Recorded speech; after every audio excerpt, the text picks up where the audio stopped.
योगदान। एक गांव में एक गरीब व्यक्ति रहता था। वह सरसों के तेल का दीपक जलाकर हर रोज गली में रख देता था। गली अंधेरी थी और इसी के कारण वहां से गुजरने वाले राहगीरों को इस सरसों के तेल के दीपक के प्रकाश से बहुत लाभ मिलता था।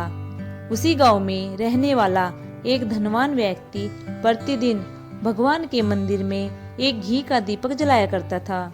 मृत्यु होने के बाद जब दोनों यमलोक पहुंचे तो धनवान को नीची श्रेणी और गरीब को ऊंची श्रेणी की सुविधा दी गई। धनवान व्यक्ति को यमराज का यह न्याय ठीक नहीं लगा और उन्होंने तुरंत यमराज को इसके बारे में पूछा।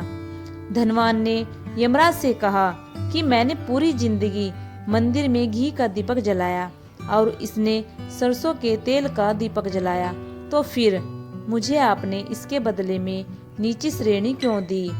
मुझे आपने मेरे कर्मों के हिसाब से फल क्यों नहीं दिया? आपने मेरे साथ ये अन्याय क्यों किया? यमराज बोले कि पुण्य का मोल भाव धन से नहीं होता है। पुण्य का मोल भाव तो कार्य की उपयोगिता और भावना के आधार पर ही होता है। यमराज ने धनवान व्यक्ति से ये भी कहा कि मंदिर तो पहले से ही प्रकाशित था, वहां पर घी का दिया जलाने की कोई जरूरत ही नहीं थी।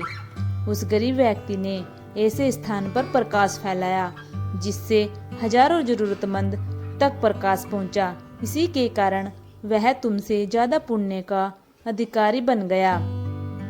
हम दान क्या करते हैं, इससे ज्यादा महत्व इस बात का है कि हम दान कैसी जगह पर करते हैं जहां पर हमारे दान की कोई आवश्यकता ही नहीं है। वैसी जगह पर दान करने का कोई महत्व ही नहीं है।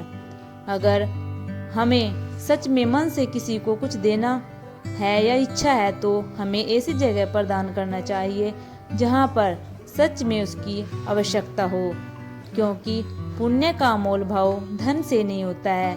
पुण्य का मोल भाव तो कार्य की उपयोगिता और भावना के आधार पर ही होता है।